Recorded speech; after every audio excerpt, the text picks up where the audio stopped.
नमस्कार, prime time में हाजिर हैं। बिहार में इस साल 12वीं बोर्ड के नतीजों में सिर्फ 35% छात्र पास हुए और 65% फेल। ये वो आंकड़ा है जो राज्य के भविष्य को आंकता है।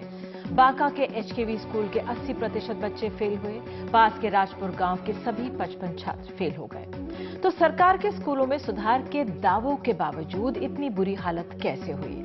सरकार का बचाव में कहना है कि पिछले साल के नकल और घोटालों के बाद इस साल सख्ती बरती गई।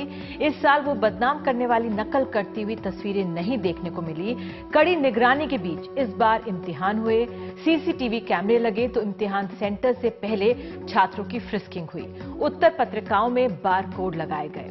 मुख्यमंत्री नीतीश कुमार ने कहा है कि इंटर के किस प्रकार की गड़बड़ी इस बार नहीं हुई है, ये एक सकारात्मक पहलू है। लेकिन फिर सवाल ये कि इस साल के नतीजों पर भी उठ रहे हैं। जो छात्र 12वीं पास नहीं कर पाए लेकिन आईआईटी जेईई पास कर गए। नतीजे आने के बाद राज्य की सड़कों पर छात्रों का प्रदर्शन हुआ। सरकार को आश्वासन देना पड़ा कि 1 महीने में दोबारा जांच हो जाएगी। तो सवाल ये कि पेपर की जांच कैसे हुई? नीतीश कुमार सरकार के इस साल बजट का 20% शिक्षा के लिए आवंटित किया है। उन्होंने इस साल के लिए 25,000 करोड़ दिए गए शिक्षा को। शिक्षा का बजट 2005-2006 में 4,261 करोड़ था, तो इस साल 2016-17 के लिए 21,897 करोड़। जानकारों का कहना है कि सरकार ने इस साल आत्ममंथन कर सुधार के कदम उठाए। जिस प्रकार 1970 में केदार पांडे और 1980 में बिंदेश्वरी दुबे ने उठाए थे, जिसके बाद भी नतीजों में भारी गिरावट देखी गई थी। लेकिन बिहार में बड़ी कमी अच्छे शिक्षकों की भी रही। इस बार भी 40% स्थान जो हैं अभी भी खाली पड़े हुए हैं। करीब 2 दशक से बिहार में एक के बाद एक शिक्षा घोटाले हुए हैं। 1995 के बीएड डिग्री घोटाले में 2 से 2.5 लाख में बीएड डिग्री बांटी गई थी। 6 एफआईआर हुई। इस मामले में तब के शिक्षा मंत्री जयप्रकाश नारायण यादव को 2000 में जेल जाना पड़ा था, जबकि तब के शिक्षा राज्य मंत्री जीतन राम मांझी को अग्रिम जमानत मिली थी। 25 नवंबर 2005 में एनडीए की पहली सरकार में मांझी ने शपथ ली, लेकिन पिछले दाग पर इस्तीफा देना पड़ा था। 2002 के मेडिकल प्रवेश परीक्षा पेपर लीक मामले में 22 नवंबर 2003 को दिल्ली से डॉक्टर रंजीत उर्फ सुमन कुमार सिंह को सीबीआई ने गिरफ्तार किया। मुंबई में प्रिंटिंग प्रेस से पेपर लीक कराया जाता था। मामला भी चल रहा है।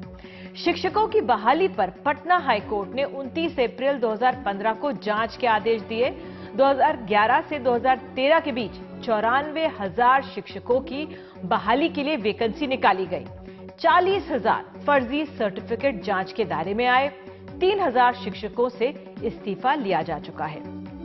पिछले साल ही विद्यालय परीक्षा समिति के अध्यक्ष लाल केश्वर प्रसाद जेल में हैं। उनकी पत्नी और पूर्व विधायक उषा सिन्हा जेल से बाहर है और जो मास्टरमाइंड है बच्चा राय, उस पर आरोप गठन की प्रक्रिया चल रही है। इस वर्ष के बीएसएससी पर्चा लीक मामले में आयोग के सचिव परमेश्वर राम और अध्यक्ष एक आईएएस अधिकारी सुधीर कुमार को गिरफ्तार किया जा चुका है। तो घोटाला के अलावा शिक्षा का स्तर पड़ोस के राज्यों से भी खराब है।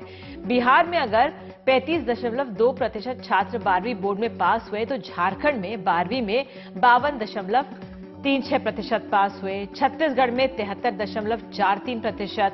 मध्य प्रदेश में इस साल 58% ही पास हुए। मसला शिक्षा के प्रति रुख का भी है। 2015 की केंद्र की एक रिपोर्ट के अनुसार राज्य ने उच्च शिक्षा को भी नजरअंदाज किया है।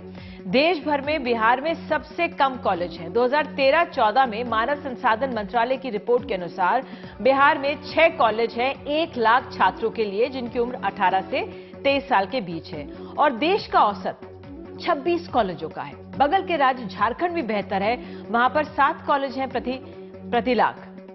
तो प्राइम टाइम में आज समझेंगे क्यों शिक्षा की इतनी खस्ता हालत है बिहार में। चाणक्य, आर्यभट्ट की और नालंदा और विक्रमशिला की भूमि में विद्या का ये हाल क्यों हुआ? क्या हमारे छात्र वोट बैंक नहीं है? क्या राजनीति के मुद्दों में शिक्षा वोट नहीं दिला पाता है? शिक्षा माफिया किस तरह से चल रहा है बिहार में? इस हाल के लिए कौन जिम्मेदार है, सरकार, छात्र, शिक्षक या अभिभावक? तो आइए बढ़ते हैं आगे और हमारे साथ खास मेहमान आज जुड़ चुके हैं प्राइम टाइम में। आनंद कुमार संस्थापक हैं सुपर 30 के।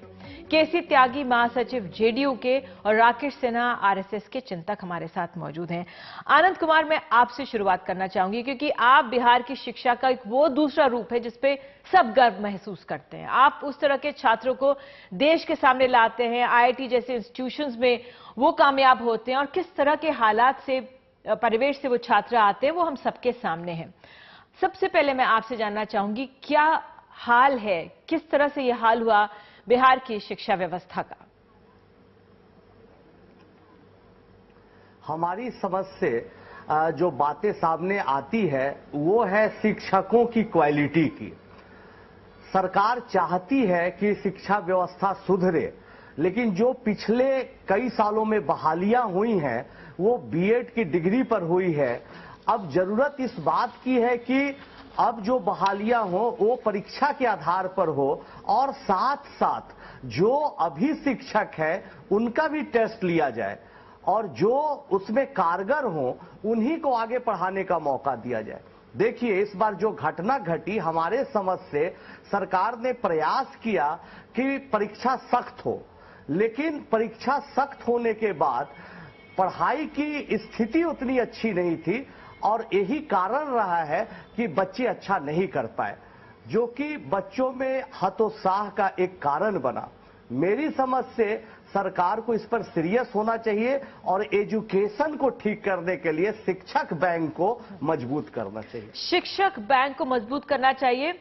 तो आनंद, आपके नजर में क्या रहा, क्या जिस तरह से 20% जो बजट का हिस्सा शिक्षा के लिए दिया जा रहा है सरकार द्वारा, शिक्षकों के माध्यम से क्या कदम उठाए?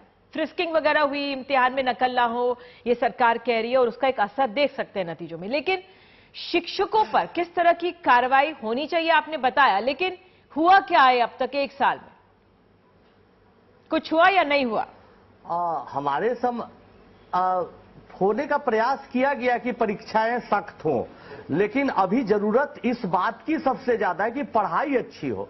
जब पढ़ाई अच्छी होगी तो परीक्षाएं में बच्चे अच्छा करेंगे। सख्त हो परीक्षा या जैसी भी हालात में परीक्षा ली जाए बच्चा अच्छा करेंगे, तो इसकी जरूरत है अभी बिहार में कि शिक्षा व्यवस्था में शिक्षकों को ट्रेन किया जाए। और हम तो इस बात के लिए बहुत आश्चर्यचकित होते हैं कि सरकार इतनी खर्च करती है, उन शिक्षकों के भी आत्म स्वाभिमान को उनको भी जगाना होगा कि हमें सरकार इतना पैसा दे रही है, हमारे पीछे बिहार का भविष्य है और क्यों नहीं मुझे अपनी पूरी ताकत से लगाकर पूरी तैयारी के साथ क्लासरूम में जाना चाहिए और बच्चे का भविष्य संवारना चाहिए। ठीक है, केसी त्यागी जी, आप क्या कहेंगे इन आंकड़ों पर कि अगर सिर्फ 35% बच्चे हमारे बिहार के पास होते हैं, किसकी जिम्मेदारी बनती है ये?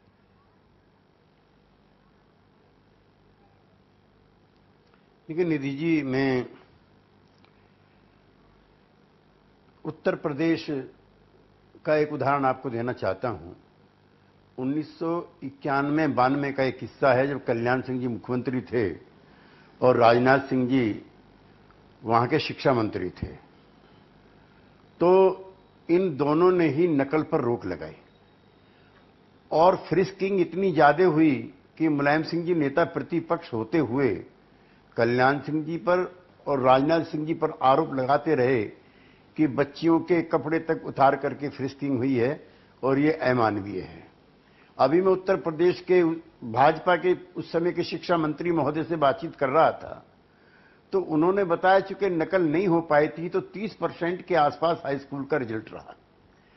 अभी 4-5 महीने पहले विधानसभा चुनाव से पहले उत्तर प्रदेश के विभिन्न विद्यालयों के ऐसे ही सीन दिखाई दे रहे थे नकल के, जैसे पिछली बार बिहार के दिखाई देते थे, सीडी लगा करके। और उत्तर प्रदेश में तो जो इन्विजिलेटर है वो बाकायदा पैसे लेते हुए शिक्षा, इन्विजिलेटर शिक्षा के अंदर जहां एग्जाम हो रहा है वो पैसे इकट्ठे कर रहा है और वो फोटो दिखाई दिए। तो मैं को उसको डिफेंड करने के लिए नहीं, लेकिन सख्ती इस बार हुई है तो उसका ये एक नतीजा निकला है कि रिजल्ट गिरा है जैसे बिहार में गिरा था। लेकिन मैं इसको संतोषजनक स्थिति नहीं मानता। जहां तक आपने बिहार में कहा कि 20% शिक्षा पर खर्च होता है। तो ये कोई अकेले बिहार का नहीं निधि जी, समूचे देश की ये हालत है कि कोठारी आयोग बना था शिक्षा में आमूलचूल परिवर्तन के हिसाब से 1964 में। उस समय उन्होंने 6% बजट शिक्षा के लिए आवंटित किया जाए, इसकी रिकमेंडेशन की थी। त्यागी जी 50 साल से ज्यादा हमारे पूरे देश भर में प्रथम की एसर की रिपोर्ट्स आई हैं, जो प्राथमिकी जो सरकारी स्कूलों में जो शिक्षा व्यवस्था है वाकई में बहुत बदहाल है। लेकिन हमारी कोशिश ये नहीं कि सिर्फ बिहार को टारगेट किया जाए, लेकिन चिंता होती है कि अगर सिर्फ 35% हमारे छात्र होते हैं, छात्रों के मन में क्या गुजरता होगा। आपको मुझे बताने की जरूरत नहीं है, बक्सर, भागलपुर, कैमूर में बच्चों ने आत्महत्या की। हमारे छात्र विवश हुए आत्महत्या करने के लिए। मखौल उड़ाने की चर्चा नहीं हो रही यहां पर। आप उत्तर प्रदेश का उदाहरण दे रहे हैं, मेरे ख्याल से जरूरी यह होता कि आप जो आनंद कुमार ने जो बात सामने रखी है शिक्षकों के मद्देनजर, उस पर मुझे जवाब देते। अभी यहां पर राजनीतिक बयानबाजी नहीं, मैं आपसे समझना चाह रही हूं, वाकई में गंभीर समस्या है शिक्षकों की बिहार में। उस लिहाज से अगर आपकी सरकार शिक्षा पे पैसा लगा रही है, बहुत अच्छा है, लेकिन शिक्षकों के लिहाज से केंद्रित तौर पर क्या, अगर 95,000 दाखिले होते हैं, उसमें 40,000 फर्जी डिग्रियां होती हैं, सिर्फ 3,000 को हटाए इस्तीफा लिया जाता है। देखिए निधि जी, उसके लिए भी हो सकता है कि आप उससे संतुष्ट ना हो, लेकिन काफी कार्य किए गए जो एंटी कॉपिंग एक्ट के तहत थे। जितनी भी पुस्तिकाएं थी उस पर नाम और रोल नंबर को हटा करके कोड नंबर दिखाया गया, ताकि शिक्षा के अंदर नंबर घटाने बढ़ाने को लेकर के कोई गड़बड़ ना हो पाए। पहले स्टूडेंट का और जो कॉपी जांचते हैं गार्डिंग ऑफिसर्स, उनका रेशो 1 और 100 का था। इस बार उसको घटा करके 1 और 25 का किया गया। जो ऐसा भी आरोप है विरोधियों का कि शिक्षकों की चूंकि हड़ताल चल रही थी, इसलिए जो विधिवत शिक्षक हैं उनसे कॉपी नहीं जचाएगी, ये भी गलत है। जितनी भी कॉपियां जची हैं वो पीजी होल्डर हैं। लेकिन इस सब के बावजूद भी जो नतीजे आए हैं और ऐसी भी चीजें देखने को आई हैं। त्यागी जी, फिर ऐसा क्यों हुआ, फिर ऐसा क्यों हुआ जो हमारे बिहार के छात्र IIT JEE के लिए सिलेक्ट हो जाते हैं, उनको फिजिक्स, केमिस्ट्री, मैथ्स में 8, 12, 13 नंबर मिलते हैं। मैं उन छात्रों के नाम नहीं लेना चाहूंगी। 8, 12, 16, 18 मिले हैं मैथ्स, फिजिक्स, केमिस्ट्री में, और 12वीं वो पास, 12वीं में ये मार्क्स मिले और IIT JEE के लिए वो क्लियर कर गए।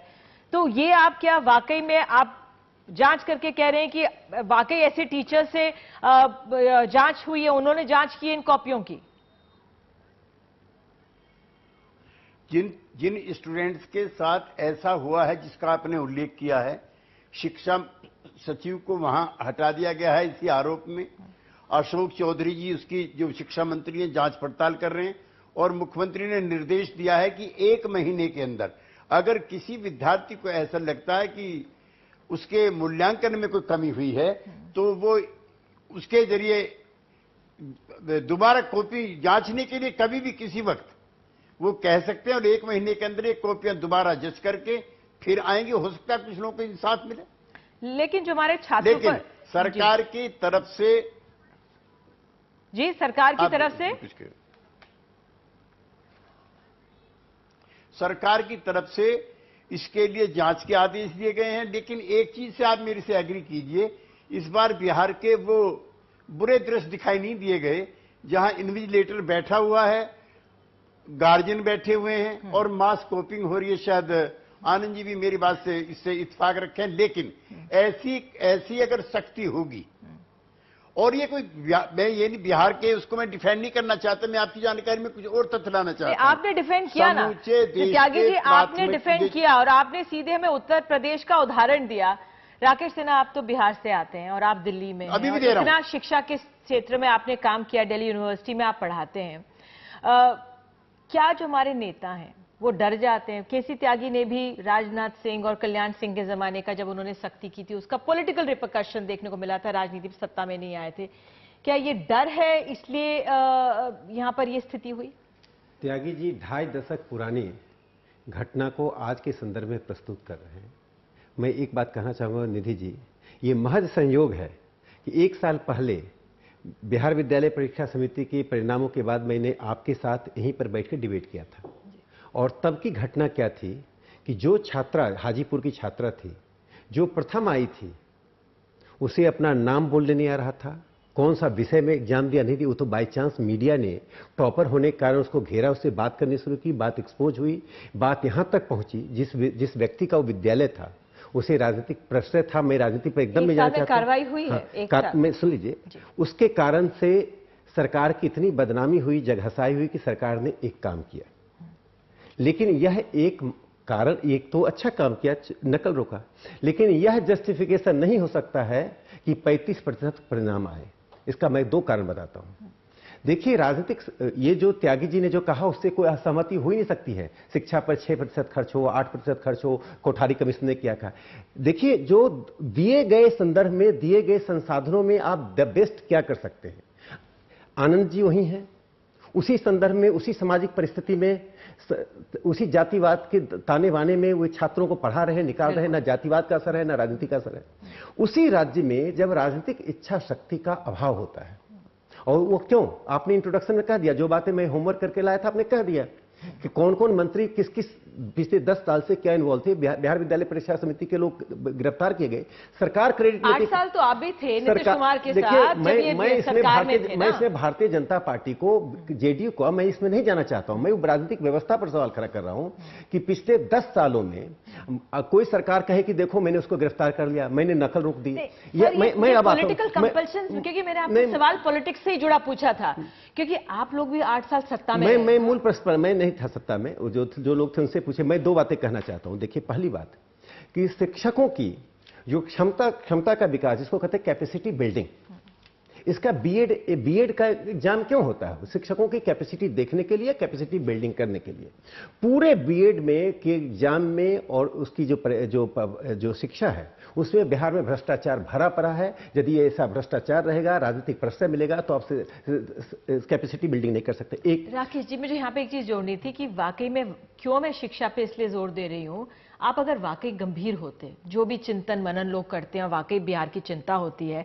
अब किसी नेता के घोटाले को लेकर तो रोज प्रेस कॉन्फ्रेंसेस होती हैं, लेकिन अगर वहां पे इतनी बदहाल स्थिति शिक्षा की चल रही, उसको लेकर क्यों नहीं पार्टियां आंदोलन करती, क्यों नहीं वो मामले सामने रखती, क्यों नहीं नीतीश कुमार से रोज सवाल करती? एक बात का जिक्र करना चाहता हूं। बिहार के सामने तो एक ऐसा मॉडल था जो पूरे देश में प्रस्तुत कर सकता था। एक नेतरहाट स्कूल बिहार में था, जो रांची में था, बाद में झारखंड में चला गया। वो एक मॉडल था, स्कूल नहीं था। 1954 में चार्ल्स जेम्स नेपियर, एक अंग्रेज ने उस विद्यालय की स्थापना की। उस मॉडल ने बिहार को बहुत से अच्छे विद्यार्थी दिए, बिहार की शिक्षा को में एक प्रतिस्पर्धा पैदा की। उस मॉडल को सरकार खो दी। नीतीश जी ने पिछले 10 साल में एक कमीशन बनाते, देखिए मैं 2 बातें कहना चाहिए। एक कमीशन बनाते, केसी त्यागी जी, मैं आपसे सवाल केसी त्यागी जी पर यह सवाल छोड़ दे रहा हूं।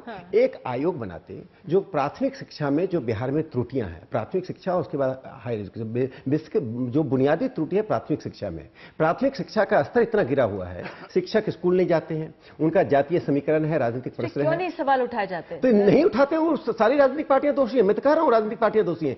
बिहार में जो आपने कहा, आप मार्गदर्शन करते हैं, बहुत पहले का आप कहते क्यों नहीं? आप बीजेपी छोड़ दिए, बहुत पहले मैं नहीं जा रहा हूं। नालंदा और तक्षशिला की बात आप छोड़ दीजिए, मैं अभी की बात कर रहा हूं। पटना विश्वविद्यालय का हिंदुस्तान में इलाहाबाद विश्वविद्यालय, पटना विश्वविद्यालय के क्या नाम थे? आज बिहार से छात्रों का पलायन क्यों हो रहा है? ये सवाल है जिसको त्यागी जी आज उत्तर प्रदेश के हमारे मुख्यमंत्री ने दफा कर सकते हैं। कुलपतियों और प्रति कुलपतियों के बीच जब वो बात कर रहे थे, उन्होंने नालंदा को याद किया। उन्होंने कहा कि इसी प्रकार में उसी जो रुतबा था उसी रुतबे में मैं पहुंचाना चाहता हूं। मैं चाहता हूं जो यूनिवर्सिटीज हैं, वहां पर कॉलेज है, 5-5 गांव को अडॉप्ट करें। गांव की तो बात है, वो तो सरकारों को करना चाहिए भाई। जो शिक्षक हैं, जो उच्च शिक्षा के केंद्र हैं, उनको तो स्कूलों पे ध्यान देना चाहिए। ये पूरा एक टीम एफर्ट होना चाहिए। अभी भी सब पॉलिटिकल ओरिएंटेशन ही हो रहा है बिहार में। गांव को सुधारो। जब शिक्षा, हमारे प्राथमिक बच्चे, छोटे बच्चे वहीं पे स्कूली शिक्षा उनको ठीक से नहीं मिल रही है, फोकस हमारा शिक्षा पे, सरकारी स्कूलों के छोटे बच्चों की शिक्षा पे क्यों नहीं है?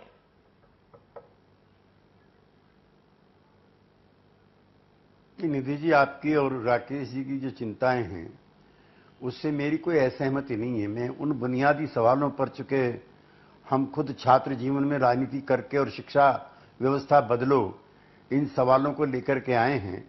और आज जो बिहार के रिजल्ट आए हैं उससे खाली हम तीनों ही नहीं, हम चारों ही नहीं, बिहार की सरकार भी चिंतित है।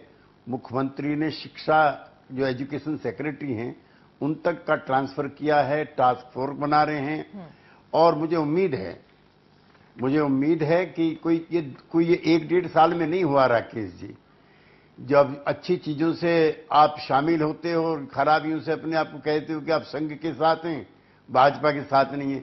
हमारी जो एनडीए की सरकार थी उसने भी काफी काम उस दिशा में करने के प्रयास किए थे। आपको पता है कि एक तरह से एजुकेशन माफिया चलता है बिहार में। आनंद कुमार, मैं आपसे जानना चाहूंगी, ये एजुकेशन माफिया चलता है कि तमाम स्कूल्स खोले हुए हैं, वहां पर छात्रों को अटेंडेंस लेनी नहीं पड़ती और वो सिर्फ एग्जाम से वक्त जाते हैं और फिक्स्ड मनी होता है 10,000 से 20,000 रुपए, ऐसा है क्या? ऐसी घटनाएं होती हैं, लेकिन ये घटना पूरी देश में हो रही है ऐसी। केवल हम बिहार को नहीं बोले, ऐसी घटनाएं हो रही है, लेकिन प्राइवेट स्कूल्स में ऐसी घटनाएं हो रही है। सरकारी स्कूल पर हम लोगों का फोकस होना चाहिए। देखिए, जिनके पास पैसे उनके पास चॉइस है, वो ऐसे ऐसे स्कूल्स में पढ़ सकते हैं जिनके स्कूल 5 स्टार होटलों जैसे हैं, सुविधाएं हैं, मल्टीमीडिया है, इंटरनेट है। लेकिन हमारी जो जरूरत है, हमारे सरकार को जहां काम करनी चाहिए, ऐसे जगह है जहां बिजली अभी पहुंच रही है, जिनके माता पिता निरक्षर हैं। अब उन बच्चों का मुकाबला हम उन अमीर बच्चों के साथ करें, इसके लिए तो सरकारी स्कूल के नींव को मजबूत होना बहुत जरूरी है। अच्छी बात है, माननीय मुख्यमंत्री जी का मैं धन्यवाद देता हूं कि उन्होंने जांच के कदम उठाए। साथ साथ शिक्षा विभाग को यह भी कदम उठाने चाहिए कि आने वाले भविष्य में ऐसी पुनरावृत्ति न हो। कैसे हम अपने शिक्षकों को ट्रेन कर सकते हैं, कैसे उनमें से छटनी कर सकते हैं, कैसे नए युवा प्रतिभाओं को बहाल कर सकते हैं पढ़ाने के लिए, इस पर बहस होनी चाहिए। दो छोटी बातें कहना चाहता हूं। पहली बात यह है कि स्कूलों में शिक्षक नहीं जाते हैं, सरकार इसको इंश्योर नहीं कर पाई। जाइए गांव के स्कूल में शिक्षक नहीं जाते हैं, अपनी ट्रांसफर उस जगहों पर करा लिया है जहां पर उनके घर पास है, वो खेती करेंगे, व्यवसाय करेंगे, स्कूल उसको इंश्योर सरकार नहीं कर पाई, जो सरकार की विफलता है। दूसरी बात कि जो पाठ्यक्रम है, उन पाठ्यक्रमों में जो आधुनिकता के साथ बाकी राज्यों में जैसे कंप्यूटर, गांवों के स्कूल तक कंप्यूटर पहुंचे, इसकी ओर सरकार का ध्यान ही नहीं है। तो बच्चे पिछड़ते जा रहे हैं। यदि वो पास आउट भी कर जाते तो सीबीएसई और आईसीएसई बोर्ड के तुलना में बिहार स्कूल एग्जामिनेशन बोर्ड के बच्चे पिछड़ जाएंगे। ये आंकड़ा आया इसलिए हम बिहार को डिस्कस आज कर रहे हैं, लेकिन अगर हम एसर और प्रथम की पूरी देश भर की अगर रिपोर्ट देखें तो वाकई में जो हमारे 8वीं के छात्र हैं सरकारी स्कूलों में बच्चे, वो 2वीं कक्षा की किताबें ही पढ़ पाते हैं। और ये तमाम राज्यों में इस तरह की हालत है। और मध्य प्रदेश का भी जो पास आउट आंकड़ा मैं वो भी बताऊंगी एक ब्रेक के बाद। आप लोग भी लौटिएगा प्राइम टाइम में।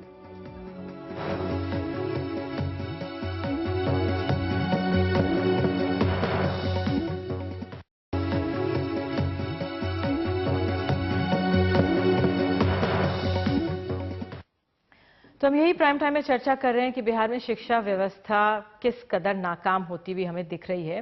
अगर मैं एक आंकड़ा दूं, जो मैं राकेश जी आपको कह रही थी कि जो मध्य प्रदेश है वहां पे भी 3 साल से बीजेपी की सरकार है और तमाम वादों दावों के बावजूद 12वीं में 58% बच्चे पास हुए हैं। और जो एक पूरी रिपोर्ट आई है जो बीमारू राज्यों की, उसमें जो हमारे तमाम बिहार, मध्य प्रदेश, राजस्थान, उत्तर प्रदेश राज्य आते हैं। बिहार की स्थिति तो हम सबके सामने है ही। मध्य प्रदेश में सबसे खराब आंकड़े हैं। 16.6% छात्र तीसरी के और 64% छात्र 8वीं कक्षा के दूसरी दर्जे की किताब पढ़ सकते हैं। और ये तमाम राज्यों के, मुझे बुरा लगता है कि हमारे सरकारी स्कूलों के बच्चे तमाम राज्यों, बीमारू राज्यों के तो हैं ही, लेकिन ये जो रिपोर्ट्स हैं वाकई बहुत हतोत्साहित करती हैं। शिक्षा पे ध्यान नहीं दिया जाता। देखिए, शिक्षा तो सबसे नेग्लेक्टेड फील्ड रहा है भारत में आजादी के बाद से, वो उसमें दो राय नहीं है। आप फिर आजादी पे क्यों चले गए? आप भी अभी बताइए, 3 साल हो गए। देखिए, मैं राजनीति पर जा ही नहीं रहा हूं, मैं अभी राजनीतिक व्यवस्था की बात कर रहा हूं, पॉलिटिकल। मैं 2 बातें यहां कहना चाहता हूं। पहली बात, बिहार में जिस पैमाने पर भ्रष्टाचार है, वो भ्रष्टाचार का 2 रूप है। एक तो सीधे शिक्षकों की नियुक्ति में जो भ्रष्टाचार है वो तो है ही, परीक्षा में, शिक्षकों की नियुक्ति में। जो निजी विद्यालय खुल रहे हैं, अधिकांश निजी विद्यालयों में राजनीतिज्ञों का इन्वेस्टमेंट है, इसलिए सरकारी विद्यालय पूरी तरह से उपेक्षित। तमाम राज्यों में शिक्षा माफिया। अभी हम बिहार पे डिस्कस कर रहे हैं तो बिहार पर कंसंट्रेट करें। दूसरा, जो कोचिंग इंस्टीट्यूट मशरूम कर रहे हैं उसमें जिन लोगों का जो शिक्षा माफिया एक पैदा ले रहा है, उसमें आनंद जी जैसे लोग तो अपवाद हैं जो कि एक सामाजिक सरोकार के साथ काम कर रहे हैं। ऐसे कुछ और अपवाद हैं, कुछ अच्छे कोचिंग इंस्टीट्यूट है, इसमें दो राय नहीं है। ऐसे कोटा में बहुत कोचिंग इंस्टीट्यूट खोला, उसमें मैं नहीं जा रहा हूं, लेकिन जिस आधार पर छोटे छोटे कोचिंग इंस्टीट्यूट मशरूम कर रहे हैं, उस माफिया का सीधा संबंध सत्ता के केंद्र से है।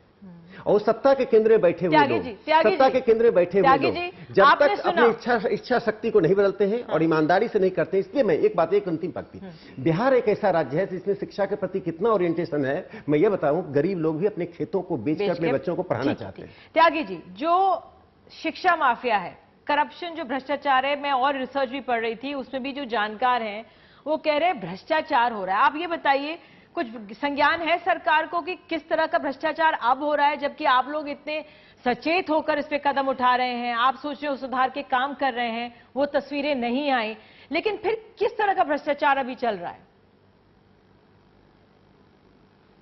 निधि जी, ये आपने चूंकि बिहार सेंट्रिक सारा डिस्कशन कर दिया, वरना इसके जरिए समूचे देश की शिक्षा व्यवस्था पर प्रहार करके हम अच्छा और बहस चला सकते हैं। सर, मैंने और राज्यों का भी बोला है, बीजेपी शासित राज्यों का भी सामने उदाहरण रखा है। नहीं, त्यागी जी बिहार से बचना चाह रहे हैं। मैं निधि जी आप पे आरोप नहीं लगा रहा जी। नहीं, मुझे गर्व है कि बिहार में एक ऐसा व्यक्ति मुख्यमंत्री है जिसके रहते हम नॉन गवर्नेंस की कल्पना नहीं कर सकते हैं। राकेश जी, आपको बिहार की बदहाली राष्ट्रीयकृत करने में अच्छा लगता होगा, मुझको नहीं लगता। नहीं मैंने सर, बिहार का नमक खाया। जब तक आप लालू जी जैसे लोगों के साथ हैं, बिहार में गवर्नेंस नहीं दे सकते। लालू जी पर मत जाइए, चरवाहा स्कूल उन्होंने खुलवाए थे, क्या परिणाम निकला? चारा खा के चरवाहा स्कूल बनाने का क्या परिणाम है? नीतीश जी हमारे चीफ मिनिस्टर तीसरी बार बने, वो पहली बार चीफ मिनिस्टर नहीं बने, तो उनकी जवाबदेही बढ़ जाती है। आप नॉन गवर्नेंस की बात जरूर करें, लेकिन वो पहली बार चीफ मिनिस्टर नहीं बन रहे जी। आपने जो इश्यूज उठाए हैं, मेरी उससे सहमति है और हम आपको आश्वस्त करते हैं कि जो ये सुझाव हैं वो बिहार सरकार के संज्ञान में होंगे। लेकिन राकेश जी, मध्य प्रदेश इतनी आसानी से क्यों भूल जाते हैं जहां 100 से ज्यादा लोगों का व्यापम के मामले में मर्डर हुआ? तो ये बीमारी पूरे देश की है, खाली इसको बिहार तक मत करिए अब भी। और इसके बावजूद निधि जी, जो टॉप 100 जो आए हैं आईएएस में, उसमें 5 बिहार के हैं और मुझे इस बात का घमंड है।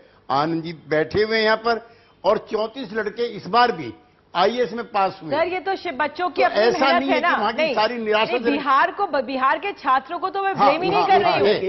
बिहार के छात्रों को तो ब्लेम ही नहीं कर रही हूँ। जम्मू कश्मीर के छात्र देखिए इस बार कितना 14 IAS आए, वहां पर किस तरह की स्थिति है। नहीं, छात्रों में नहीं, शिक्षकों पर क्या कदम उठा रहे हैं, ये सवाल। बिहार विद्यालय परीक्षा समिति के स्कूलों में जो सबसे गरीब बच्चे हैं वही जा रहे हैं साधारणतया, जो दलित बच्चे वही जा रहे हैं, आप उनके साथ अन्याय कर रहे हैं। बाकी तो आनंद जी ने कहा कि अच्छे स्कूल 5 स्टार स्कूल में जा रहे हैं, पलायन हो रहा है बिहार से बच्चों का। वो बाहर पढ़ के बिहारी हैं, लेकिन पढ़ दिल्ली और चंडीगढ़ में रहे हैं। ठीक है आनंद जी, मैं आपसे कि आप बिहार के छात्रों को क्या कहना चाहेंगे या अभिभावकों को, क्योंकि अभिभावक भी बहुत जिम्मेदार हैं कि जब उनके बच्चे स्कूल नहीं जाते हैं, सिर्फ अटेंडेंस भी नहीं देने जाते, एग्जाम्स में सिर्फ चले जाते हैं और वो भी अपने बच्चों को पास होने के लिए 10,000 20,000 रुपए दे देते हैं।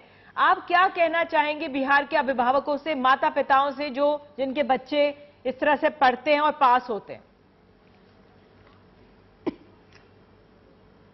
बिहार में बदलाव काफी आया है, बहुत धीरे धीरे ही सही, लेकिन बदलाव आया है। आज से 30 साल पहले, 40 साल पहले एक ड्राइवर होता था, वो अपने मालिक की खिदमतदारी इस उम्मीद में करता था कि मेरा भी बेटा बड़ा होगा और साहब का बेटा जब बड़ा होगा तब साहब इसे अपने बेटे के ड्राइवर के लिए रख लेंगे। लेकिन अब वो ड्राइवर में भी इच्छा शक्ति जागी है, वो ड्राइवर भी चाहता है कि मेरी आखिरी जमीन 1 कट्ठे जो है वो भी बिक जाए, लेकिन मेरा बेटा पढ़े और इस साहब जैसा ही बने।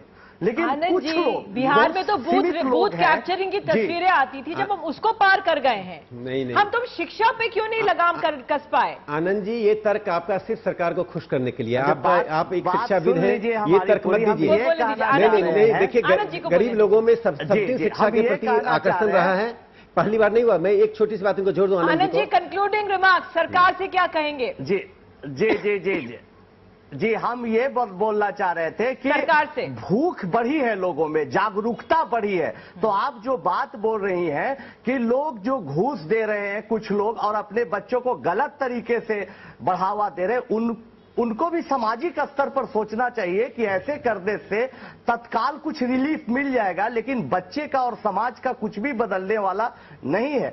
बल्कि समाज को तो चाहिए कि जो सरकारी स्कूल में पढ़ाई नहीं हो रही है, जिस भी सरकारी स्कूल में, उसके शिक्षकों पर दबाव बनाया जाए, उसके कंप्लेन किया जाए और अपने अधिकारों को समझा जाए कि शिक्षा ही मेरा पहला अधिकार है। शिक्षकों पर दबाव बनाया जाए। बहुत बहुत शुक्रिया। मुझे लगातार कहा जा रहा है कि समय हो चुका है। प्राइम टाइम में आज यही समझने की कोशिश कर रहे थे, बिहार में जो बदहाल शिक्षा व्यवस्था है क्यों इस चरण पर आकर पहुंच गई है कि सिर्फ 35% बच्चे 12वीं में पास होते हैं। बहरहाल हमारे पूरे देश में जो सरकारी स्कूलों में जो जमीनी स्थिति है वो काफी बदहाल है, लेकिन बिहार का जो आंकड़ा वाकई चौंकाने वाला है। सचेत हमें सबको होने की जरूरत है और हम सबको अपने अंदर झांकने की जरूरत है कि हम शिक्षा जो माफिया है उससे कैसे बचें। तो प्राइम टाइम में डिस्कशन में इतना ही। एक खास खबर उत्तराखंड से एक ब्रेक के बाद जरूर लौटिएगा।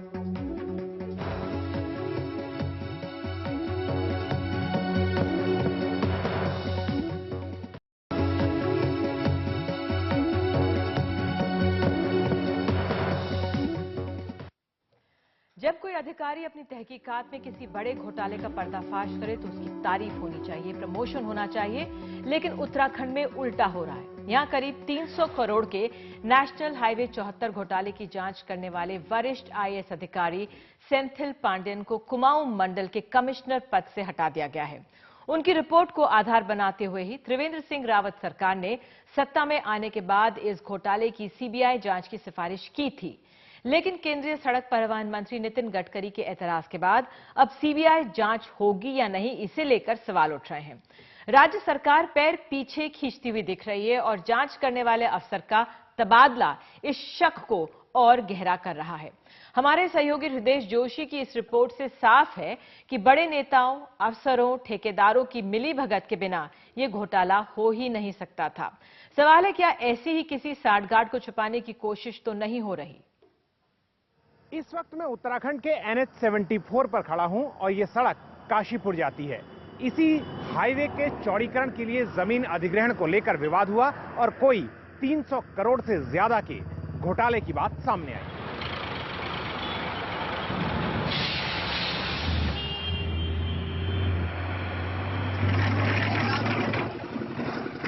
ये सड़क का क्या कैसे चल रहा था पहले काम और अभी क्या स्थिति है?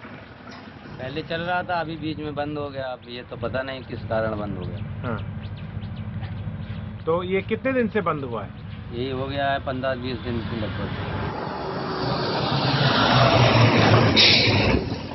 उत्तराखंड के NH 74 पर काम कई जगह बंद हो चुका है और जहां ये चल रहा है वहां रफ्तार बहुत धीमी है। नेशनल हाईवे अथॉरिटी यानी NHAI और केंद्रीय सड़क परिवहन मंत्री नितिन गडकरी इस बात से नाराज हैं कि उत्तराखंड सरकार ने अथॉरिटी के अधिकारियों को इस मामले की जांच में घसीट लिया। केंद्रीय मंत्री गडकरी और NHAI प्रमुख YS मलिक उत्तराखंड सरकार को लिखी अपनी चिट्ठियों में चेतावनी देते हैं कि उनके अधिकारी ऐसे हाल में यहां काम नहीं कर सकते और आने वाले दिनों में राज्य में किसी भी प्रोजेक्ट को लाने से पहले या उस पर काम करने से पहले उन्हें दोबारा विचार करना होगा। उत्तराखंड सरकार ने गुरुवार को इस घोटाले का खुलासा करने वाले IAS अधिकारी सेंथिल पांडेयन को उनके कुमाऊं कमिश्नर के पद से हटा दिया, जिससे सवाल और गहरे हो गए हैं। NHA के अधिकारी अगर पाक साफ हैं तो वो जांच से डर क्यों रहे हैं? अगर वो डर रहे हैं, अगर वो उससे अपने को अलग रखना चाहते हैं तो सीधी सीधी बात है कि उनकी घोटाले में संलिप्तता है और वो बगैर मंत्रालय के किसी बड़े व्यक्ति के संरक्षण के नहीं हो सकती। अधिग्रहण और मुआवजा बांटे जाने का काम 2011 से 2016 के बीच हुआ। नगीना काशीपुर, काशीपुर सितारगंज, सितारगंज टनकपुर और रुद्रपुर काठगोदाम, ये वो सड़कें हैं जिनके लिए भूमि अधिग्रहण हुआ है। घोटाले की बात इसी साल 1 मार्च को सामने आई, जब कुमाऊं के कमिश्नर सेंथिल पांडेयन की अध्यक्षता में एक कमेटी ने कुल 300 करोड़ रुपए के घोटाले की बात कही। रिपोर्ट में कहा गया कि कृषि जमीन को व्यावसायिक जमीन बताया गया और सरकारी कागजों में हेरफेर किया गया। एनएचएआई ही इस मामले में मुआवजा देने वाली एजेंसी है। नियमों के मुताबिक तय मुआवजा राज्य के जमीन अधिग्रहण अधिकारी और एनएचएआई के प्रोजेक्ट डायरेक्टर के संयुक्त खाते में आता है, जहां से वो भूस्वामियों के अकाउंट में ट्रांसफर किया जाता है। नियमों के मुताबिक भूस्वामी हो या एनएचएआई, अगर वो मुआवजे की राशि से संतुष्ट नहीं है, उन्हें कम या ज्यादा लगती है, तो फिर वो ऊपर अपील कर सकते हैं। सवाल यह है कि क्या जब रेवड़ियों की तरह मुआवजा बांटा जा रहा था तो उस वक्त एनएचएआई के सारे अधिकारी खामोश रहे?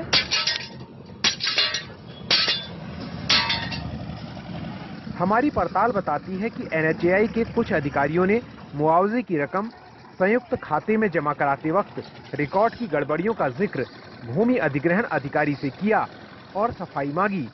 31 मार्च 2015 को एनएचएआई के अधिकारी प्रमोद कुमार काशीपुर सितारगंज मार्ग में 3 गांवों को मुआवजा देते हुए भूमि अधिग्रहण अधिकारी को लिखे एक पत्र में सरकारी जमीन को निजी भूमि दिखाने का सवाल उठाते हैं।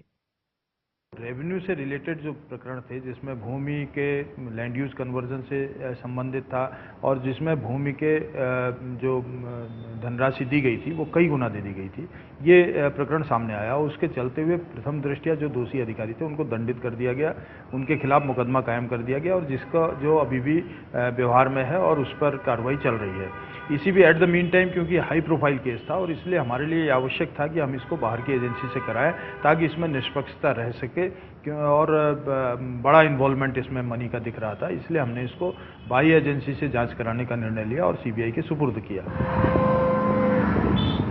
जो तथ्य सामने आए हैं उनमें मुआवजा दिए जाने के बाद भी कई जगह भूमि अथॉरिटी के नाम न किए जाने की बातें शामिल हैं। असल में पूरे मामले में राज्य के बड़े नेताओं से लेकर स्थानीय स्तर के नेताओं और नौकरशाहों से लेकर ठेकेदारों और बिल्डरों तक की मिलीभगत दिखती है। राज्य के कई अधिकारी इस मामले में सस्पेंड हो चुके हैं और एक कर्मचारी जेल में है। अब जब इस घोटाले को सामने लाने वाली रिपोर्ट तैयार करने वाले अफसर सेंथिल पांडियन को उनके कुमाऊं कमिश्नर के पद से हटा दिया गया है, तो केंद्र और राज्य सरकार पर यह जिम्मेदारी कहीं ज्यादा बढ़ गई है कि वो इसकी एक पूरी निष्पक्ष और पारदर्शी जांच कराए। उत्तराखंड से हृदेश जोशी, एनडीटीवी इंडिया के लिए।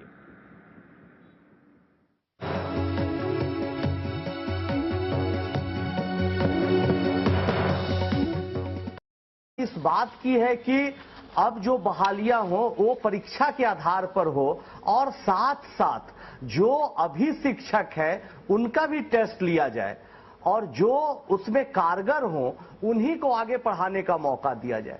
देखिए, इस बार जो घटना घटी, हमारे समझ से सरकार ने प्रयास किया कि परीक्षा सख्त हो, लेकिन परीक्षा सख्त होने के बाद पढ़ाई की स्थिति उतनी अच्छी नहीं थी और यही कारण रहा है कि बच्चे अच्छा नहीं कर पाए, जो कि बच्चों में हतोत्साह का एक कारण बना।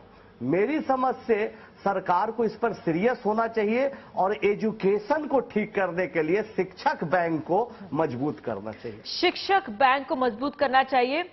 तो आनंद, आपके नजर में क्या रहा, क्या जिस तरह से 20% जो बजट का हिस्सा शिक्षा के लिए दिया जा रहा है सरकार द्वारा, शिक्षकों के माध्यम से क्या कदम उठाए? फ्रिस्किंग वगैरह हुई, इम्तिहान में नकल ना हो, ये सरकार कह रही है और उसका एक असर देख सकते हैं नतीजों में, लेकिन शिक्षकों पर किस तरह की कार्रवाई होनी चाहिए आपने बताया, लेकिन हुआ क्या है अब तक 1 साल में? कुछ हुआ या नहीं हुआ? हमारे होने का प्रयास किया गया कि परीक्षाएं सख्त हों, लेकिन अभी जरूरत इस बात की सबसे ज्यादा है कि पढ़ाई अच्छी हो। जब पढ़ाई अच्छी होगी तो परीक्षाएं में बच्चे अच्छा करेंगे। सख्त हो परीक्षा या जैसी भी हालात में परीक्षा ली जाए बच्चा अच्छा करेंगे, तो इसकी जरूरत है अभी बिहार में कि शिक्षा व्यवस्था में शिक्षकों को ट्रेन किया जाए। और हम तो इस बात के लिए बहुत आश्चर्यचकित होते हैं कि सरकार इतनी खर्च करती है, उन शिक्षकों के भी आत्म स्वाभिमान को उनको भी जगाना होगा कि हमें सरकार इतना पैसा दे रही है, हमारे पीछे बिहार का भविष्य है और क्यों नहीं मुझे अपनी पूरी ताकत से लगाकर पूरी तैयारी के साथ क्लासरूम में जाना चाहिए और बच्चे का भविष्य संवारना चाहिए। ठीक है, केसी त्यागी जी, आप क्या कहेंगे इन आंकड़ों पर कि अगर सिर्फ 35% बच्चे हमारे बिहार के पास होते हैं, किसकी जिम्मेदारी बनती है ये?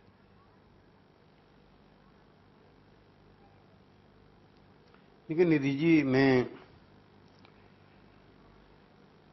उत्तर प्रदेश का एक उदाहरण आपको देना चाहता हूं।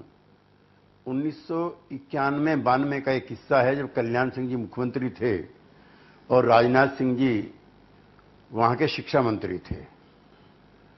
तो इन दोनों ने ही नकल पर रोक लगाई और फ्रिस्किंग इतनी ज्यादा हुई कि मुलायम सिंह जी नेता प्रतिपक्ष होते हुए कल्याण सिंह जी पर और राजनाथ सिंह जी पर आरोप लगाते रहे कि बच्चियों के कपड़े तक उतार करके फ्रिस्किंग। 29 अप्रैल 2015 को जांच के आदेश दिए। 2011 से 2013 के बीच 94,000 शिक्षकों की बहाली के लिए वैकेंसी निकाली गई। 40,000 फर्जी सर्टिफिकेट जांच के दायरे में आए। 3,000 शिक्षकों से इस्तीफा लिया जा चुका है। पिछले साल ही विद्यालय परीक्षा समिति के अध्यक्ष लालकेश्वर प्रसाद जेल में हैं। उनकी पत्नी और पूर्व विधायक उषा सिन्हा जेल से बाहर है और जो मास्टरमाइंड है बच्चा राय, उस पर आरोप गठन की प्रक्रिया चल रही है। इस वर्ष के BSSC पर्चा लीक मामले में आयोग के सचिव परमेश्वर राम और अध्यक्ष एक IAS अधिकारी सुधीर कुमार को गिरफ्तार किया जा चुका है। तो घोटाला के अलावा शिक्षा का स्तर पड़ोस के राज्यों से भी खराब है। बिहार में अगर 35.2% छात्र 12वीं बोर्ड में पास हुए तो झारखंड में 12वीं में 52.36% पास हुए। छत्तीसगढ़ में 73.43%, मध्य प्रदेश में इस साल 58% ही पास हुए। मसला शिक्षा के प्रति रुख का भी है। 2015 की केंद्र की एक रिपोर्ट के अनुसार राज्य ने उच्च शिक्षा को भी नजरअंदाज किया है। देश भर में बिहार में सबसे कम कॉलेज हैं। 2013-14 में मानव संसाधन मंत्रालय की रिपोर्ट के अनुसार बिहार में 6 कॉलेज हैं 1 लाख छात्रों के लिए, जिनकी उम्र 18 से 23 साल के बीच है और देश का औसत 26 कॉलेजों का है। बगल के राज्य झारखंड भी बेहतर है, वहां पर 7 कॉलेज हैं प्रति लाख। तो प्राइम टाइम में आज समझेंगे क्यों शिक्षा की इतनी खस्ता हालत है बिहार में। चाणक्य, आर्यभट्ट की और नालंदा और विक्रमशिला की भूमि में विद्या का ये हाल क्यों हुआ? क्या हमारे छात्र वोट बैंक नहीं हैं? क्या राजनीति के मुद्दों में शिक्षा वोट नहीं दिला पाता है? शिक्षा माफिया किस तरह से चल रहा है बिहार में? इस हाल के लिए कौन जिम्मेदार है, सरकार, छात्र, शिक्षक या अभिभावक? तो आइए बढ़ते हैं आगे और हमारे साथ खास मेहमान आज जुड़ चुके हैं प्राइम टाइम में। आनंद कुमार संस्थापक हैं सुपर 30 के, केसी त्यागी महासचिव JDU के और राकेश सिन्हा RSS के चिंतक हमारे साथ मौजूद हैं। आनंद कुमार, मैं आपसे शुरुआत करना चाहूंगी क्योंकि आप बिहार की शिक्षा का एक वो दूसरा रूप है जिसपे सब गर्व महसूस करते हैं। आप उस तरह के छात्रों को देश के सामने लाते हैं, IIT जैसे इंस्टीट्यूशंस में वो कामयाब होते हैं और किस तरह के हालात से, परिवेश से वो छात्र आते हैं वो हम सबके सामने है। सबसे पहले मैं आपसे जानना चाहूंगी क्या हाल है, किस तरह से यह हाल हुआ बिहार की शिक्षा व्यवस्था का? हमारी समझ से जो बातें सामने आती है वो है शिक्षकों की क्वालिटी की। सरकार चाहती है कि शिक्षा व्यवस्था सुधरे, लेकिन जो पिछले कई सालों में बहालियां हुई हैं वो B.Ed की डिग्री पर हुई है। अब जरूरत हुई है और ये अमानवीय है। अभी मैं उत्तर प्रदेश के भाजपा के उस समय के शिक्षा मंत्री महोदय से बातचीत कर रहा था तो उन्होंने बताया चूंकि नकल नहीं हो पाई थी तो 30% के आसपास हाई स्कूल का रिजल्ट रहा। अभी 4-5 महीने पहले विधानसभा चुनाव से पहले उत्तर प्रदेश के विभिन्न विद्यालयों के ऐसे ही सीन दिखाई दे रहे थे नकल के, जैसे पिछली बार बिहार के दिखाई देते थे, सीढ़ी लगा करके। और उत्तर प्रदेश में तो जो इन्विजिलेटर है वो बाकायदा पैसे लेते हुए शिक्षा, इन्विजिलेटर शिक्षा के अंदर जहां एग्जाम हो रहा है वो पैसे इकट्ठे कर रहा है और वो फोटो दिखाई दिए। तो मैं को उसको डिफेंड करने के लिए नहीं, लेकिन सख्ती इस बार हुई है तो उसका ये एक नतीजा निकला है कि रिजल्ट गिरा है जैसे बिहार में गिरा था।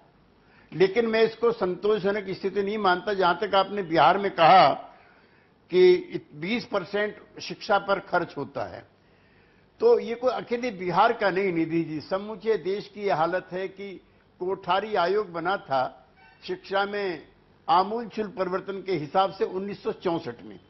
उस समय उन्होंने 6% बजट शिक्षा के लिए आवंटित किया जाए, इसकी रिकमेंडेशन की थी। त्यागी जी 50 साल से ज्यादा हमारे पूरे देश भर में प्रथम की एसर की रिपोर्ट्स आई हैं, जो प्राथमिकी जो सरकारी स्कूलों में जो शिक्षा व्यवस्था है वाकई में बहुत बदहाल है।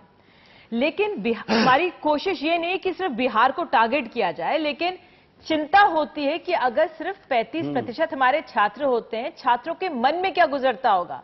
आपको मुझे बताने की जरूरत नहीं है, बक्सर, भागलपुर, कैमूर में बच्चों ने आत्महत्या की। हमारे छात्र विवश हुए आत्महत्या करने के लिए। मखौल उड़ाने की चर्चा नहीं हो रही यहां पर। आप उत्तर प्रदेश का उदाहरण दे रहे हैं, मेरे ख्याल से जरूरी यह होता कि आप जो आनंद कुमार ने जो बात सामने रखी है शिक्षकों के मद्देनजर, उस पर मुझे जवाब देते।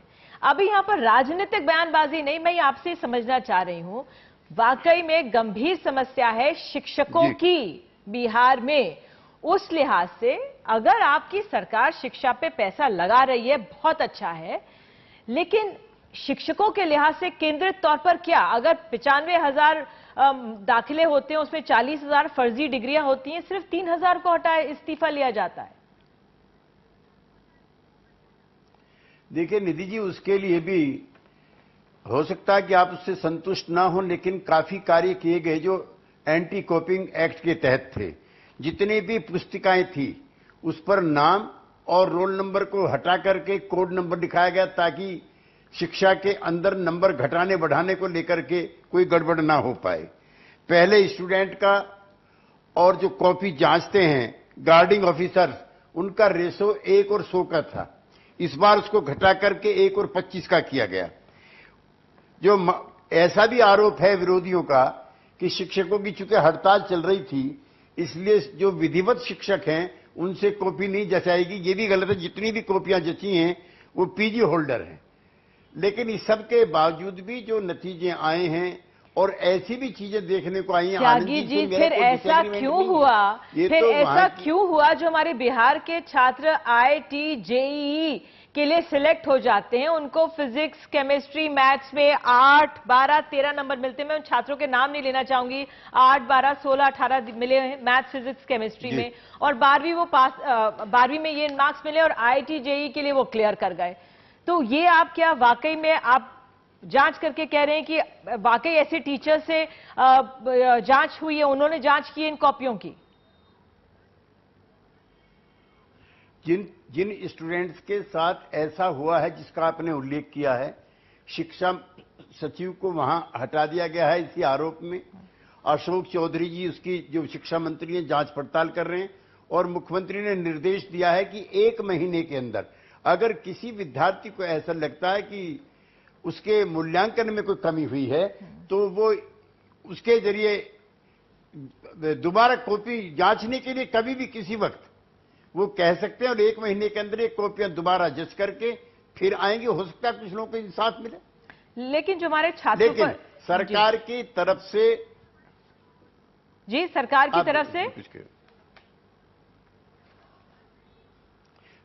की तरफ से इसके लिए जांच के आदेश दिए गए हैं। लेकिन एक चीज से आप मेरे से एग्री कीजिए, इस बार बिहार के वो बुरे दृश्य दिखाई नहीं दिए गए जहां इन्विजिलेटर बैठा हुआ है, गार्जियन बैठे हुए हैं और मास कॉपिंग हो रही है। शायद आनंद जी भी मेरी बात से इससे इत्तेफाक रखें। लेकिन ऐसी अगर सख्ती होगी, और ये कोई, मैं ये नहीं बिहार के उसको मैं डिफेंड नहीं करना चाहता, मैं आपकी जानकारी में कुछ और तथ्य लाना चाहता हूं। आपने डिफेंड किया ना त्यागी जी, आपने डिफेंड किया और आपने सीधे हमें उत्तर प्रदेश का उदाहरण दिया। राकेश सिन्हा, आप तो बिहार से आते हैं और आप दिल्ली में अभी भी दे रहा हूं। इतना शिक्षा के क्षेत्र में आपने काम किया, दिल्ली यूनिवर्सिटी में आप पढ़ाते हैं। क्या जो हमारे नेता हैं वो डर जाते हैं? केसी त्यागी ने भी राजनाथ सिंह और कल्याण सिंह के जमाने का जब उन्होंने सख्ती की थी उसका पॉलिटिकल रिपरकशन देखने को मिला था, राजनीति सत्ता में नहीं आए थे। क्या ये डर है इसलिए यहां पर ये स्थिति हुई? त्यागी जी 2.5 दशक पुरानी घटना को आज के संदर्भ में प्रस्तुत कर रहे हैं। मैं एक बात कहना चाहूंगा निधि जी, ये महज संयोग है कि 1 साल पहले